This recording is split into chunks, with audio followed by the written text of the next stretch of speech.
probably haven't. should really have about 3 of them on because, like, you know, That's what you do. it's It's a a cold cold place. place. Yeah. And I love your dress as well, Thank green you, as well. You know, Green. I'm doing it just for you, for Irish. Oh. This is terrible Irish accent. This That's was not good. This was a question I was genuinely going to ask. The last time you talked to a colleague of mine, you and Kate and Sandra did the most amazing Irish accents. We did bad Jamaican ones, and as well. I go Jamaican. Yeah. I start out sort of, I kind of can do something, and then the next thing you know, I'm like talking like, Joy, I don't know. We have to write an Irish Jamaican role for you somewhere down the line. Listen, There is a nothing would be market. better if I could be like some Irish con artist who then like was a really from Jamaica / psychiatrist as well. / psychiatrist. See, now we segue into the movie. Good job. See, we started off well, but Started now I'm off. going to just Yeah. ruin it and say Okay. I took online glass personality test, right? Who did you become? I'm a villain. You're a villain. So that's going to change the You whole don't dynamic seem of like a this. villain. Okay, great. So if you're going to give me a good interview, just really don't, because I don't deserve it. Like, I'm really bad, you know. Yeah. But you're charming. No, not at all. Yeah, Jeez. okay. One thing, the first thing that struck me, you have an incredibly soothing voice for a doctor. I do? Yeah, I felt very suggestible and Good. easily swayed by your voice. Well, maybe I was making really salient points. I think you were, yeah. I might have been making really sound points. And I mean, like, I was starting to like buy into diagnosis, and I was like, yeah, Yeah. you really had me. Okay, for all the way in. good. The character is, for many people, that's the way into the film because she is a very normal person. How did you feel when Knight first approached you? Because I presume you've seen Unbreakable and Split and stuff where you're just eager to just jump in, like, I don't need a script, I will just do this straight Well, away. I would have liked to have had a script, but I said yes without getting one. Oh, really? Yes.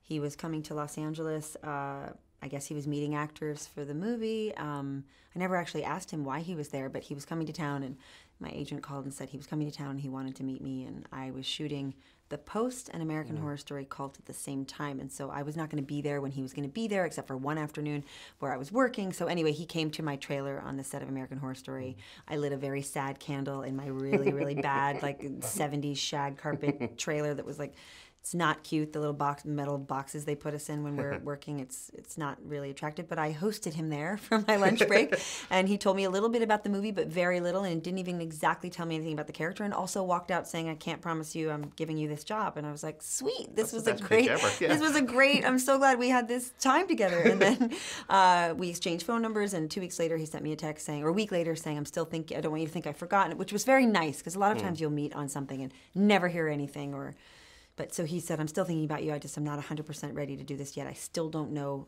There was something about the character he hadn't decided yet. And then he called me and said, I do want you to do it. And I burst into tears. I was so excited. And then I got the script after I said yes. Like hand delivered to me with like a dude in a baseball hat and a backpack. I'm not kidding. Knocking on my hotel door. Yeah.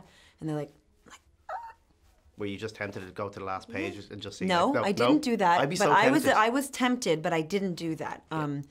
I didn't do that. You're and a I doctor. was You have ethics. I have ethics. Yeah, you have ethics.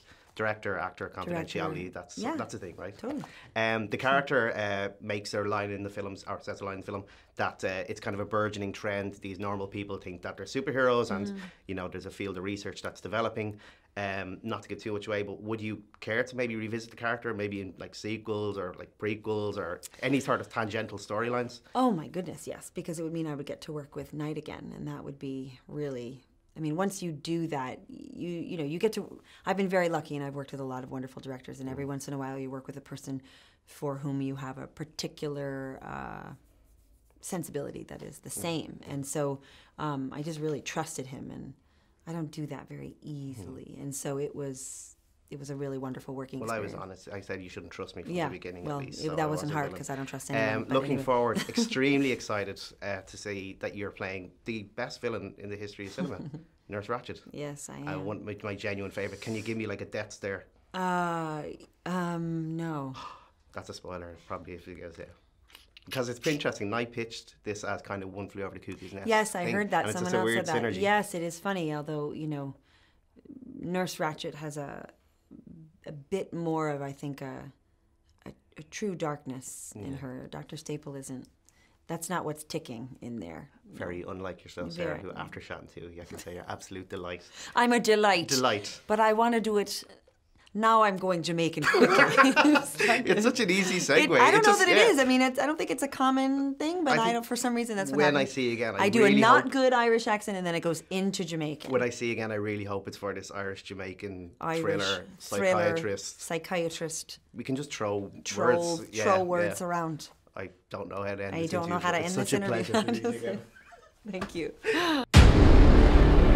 My bones break easily.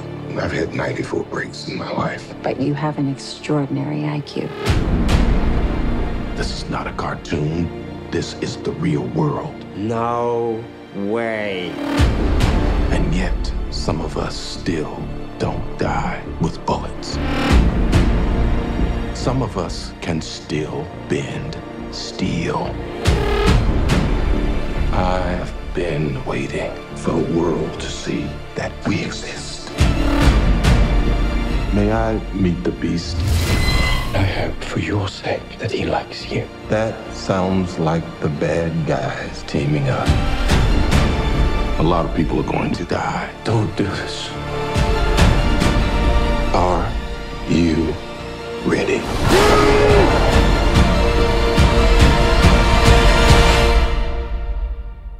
What do we call you, sir?